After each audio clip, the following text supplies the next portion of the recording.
الصدقۃ ترد البلا، صدقہ مصیبتوں کو ٹال دیتا ہے۔ سب سے بہترین صدقہ ہوتا ہے کسی کی ضرورتوں کو پورا کرنا، جو اس کی عین جینون ضرورت ہے اسے پورا کرنا سب سے بہترین صدقہ ہے۔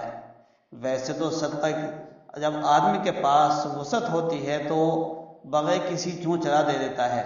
اب چونکہ حالات اور آگے کا وقت بھی سامنے ہیں، لیکن ایسے موقع پر کسی کی ضرورت کو پورا کرنا یہ سب سے بہترین صدقہ ہے۔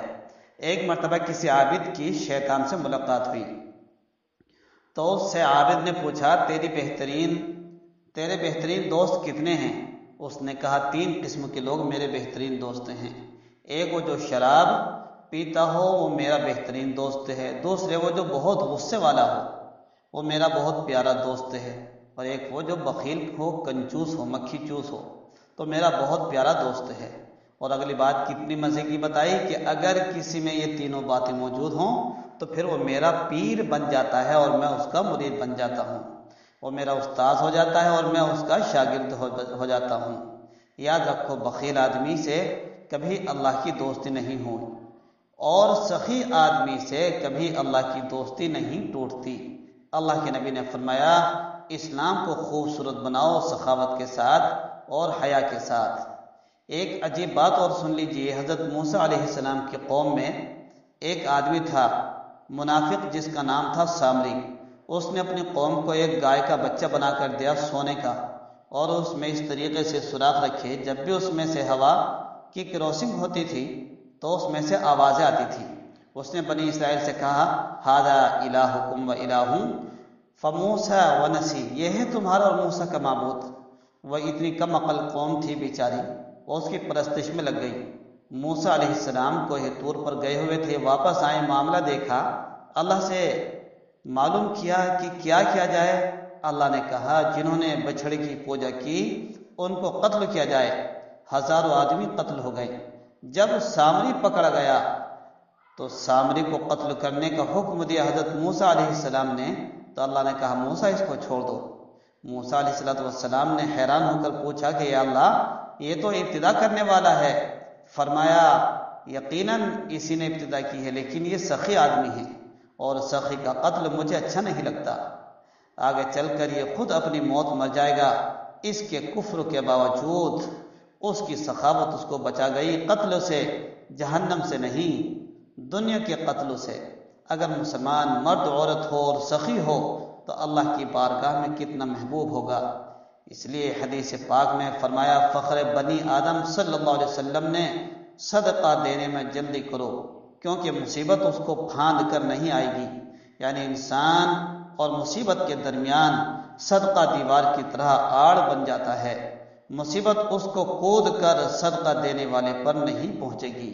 ایک دوسری حدیث میں فرمایا ہادی عالم صلی اللہ علیہ وسلم نے کہ بلا شبہ صدقہ پروردگار کے غصے کو بجھا دیتا ہے، یعنی صدقے کی وجہ سے مرتے وقت موت کی سختی سے حفاظت ہو جاتی ہے اور خراب الفاظ زبان سے نہیں نکلتے۔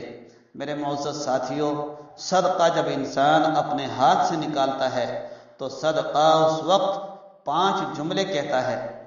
نمبر 1 میں فانی مال تھا تو نے مجھے بقا دی۔ نمبر 2 میں تیرا دشمن تھا اب تو نے مجھے دوست بنا لیا۔ نمبر 3 آج سے پہلے تو میری حفاظت کرتا تھا اب میں تیری حفاظت کروں گا۔ نمبر 4 میں حقیر تھا تو نے مجھے عظیم بنا لیا، پہلے میں تیرے ہاتھ میں تھا اب میں خدا کے ہاتھ میں ہوں۔ ساتھیوں، اکابر نے صدقے کے کچھ فوائد بھی لکھے ہیں، ان میں سے 10 اور سن لیجیے۔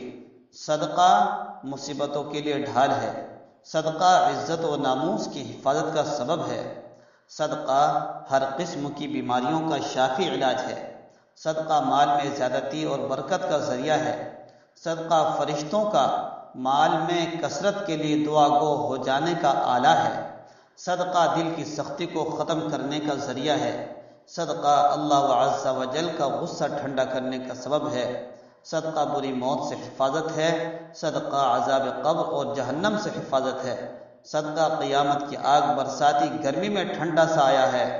اس لیے میں گزارش کرتا ہوں کہ آپ خود بھی اور اپنے دوستوں احباب کو جو صاحب وسعت ہیں اللہ نے آج اگر صدقہ دینے والا بنایا ہے تو اس کا شکر کرتے ہوئے ضرور صدقہ دیں اور صدقہ دینے کی بھی ترغیب کریں، کیونکہ ہر اچھی بات دوسروں تک پہنچانا بھی صدقہ ہے، تاکہ اللہ تعالی ہمیں اس کرونا وائرس جیسی مہلک وبا سے اور پوری دنیا کو محفوظ فرمائیں، آمین۔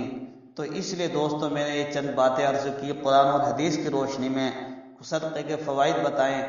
میں گزارش کرتا ہوں پھر اور منت سماجت کرتا ہوں آپ سبھی سے کہ آپ کوئی نظام بنائیں، محلے کے اعتبار سے، بستی کے اعتبار سے، گاؤں کے اعتبار سے پہلے ایک لسٹ بنا لیں، لسٹ بنانے کے پاس امام صاحب جو ہیں ان کے پاس جمع کر دیں اور پھر سروے کریں کہ کون مستحق ہے، کون زیادہ پریشان ہیں، پھر کچھ پیسے اکٹھے کر لیں، جو ذمہ دار حضرات ہیں اپنے طور سے جتنی ہمت ہو پیسے اکٹھے کرنے کے بعد ان کی ضرورتوں کو پورا کرنے کا نظام بنائیں۔